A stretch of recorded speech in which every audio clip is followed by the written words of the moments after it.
Olá, meu nome é Amanda, eu falo de Volta Redonda, estado do Rio de Janeiro.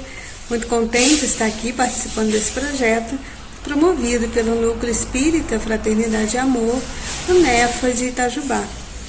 E para a prosa de hoje, eu escolhi um texto do livro Lindos Casos de Chico Xavier, do Ramiro Gama.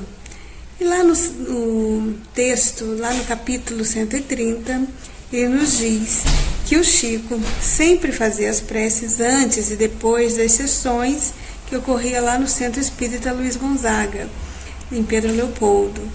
E que eram sessões que demoravam horas, né? Ia de 9 da noite até as 2 da madrugada. E o Chico ficava muito cansado, né? Tinha muitos pedidos de receitas e ele ficava realmente muito esgotado. Então ele contava aí com o auxílio, né, da espiritualidade amiga para que ele se melhorasse, se refizesse.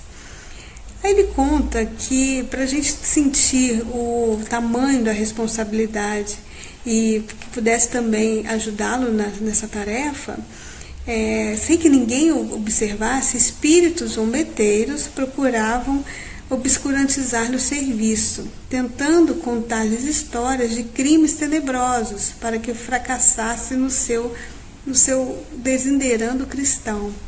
Então ele como médium observava ali espíritos que queriam atrapalhar essa tarefa. E quem estava próximo, não sendo médium, não enxergava, e ele via ali todo o cuidado que precisaria ter para que a tarefa fosse realizada.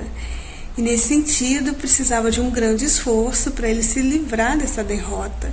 Então, por isso que os espíritos, né, os guias, eles recomendavam, por meio do Chico, aos assistentes para que houvesse uma concentração homogênea, uma concentração sadia, um pensamento para o bem, para que os comentadores da lição, né, extraída do Evangelho, houvesse uma explanação sincera, feita com muita humildade, sem bajulações ao médium, ou distrações, né, que não fosse aí de seiva evangélica.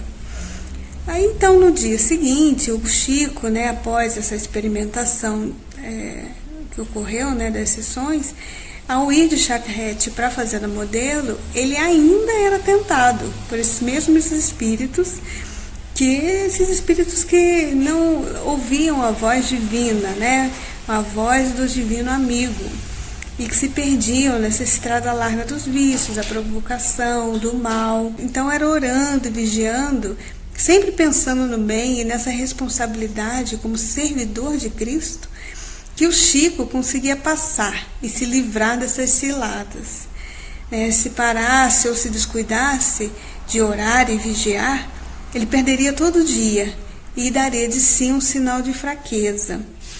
Então fica aí mais um exemplo, né, revelando essa vitória da vigilância e da oração, quando realizadas com o coração suspenso e voltados para Jesus. Fica um exemplo aí dessa máxima do Cristo que o Chico colocou em prática, né, o orar e vigiar. Não só em questões de trabalhos, que a gente sabe o quão é importante estarmos concentrados, estarmos aí com foco no dever, para que as distrações não nos façam derrotar, não nos derrote, né, nessa tarefa junto ao Cristo. E no nosso dia a dia também, que sabemos que somos influenciados, então o foco na oração e na vigilância, sempre no pensamento de Jesus, que nos fortalece e nos faz seguir o caminho reto. Perseverar, assim como o Chico, que não se deixou abater, não se deixou derrotar por essas influências, sempre persistindo, né, na oração e na vigilância. Obrigada, Chico, por mais essa lição. Graças a Deus. Obrigada a você.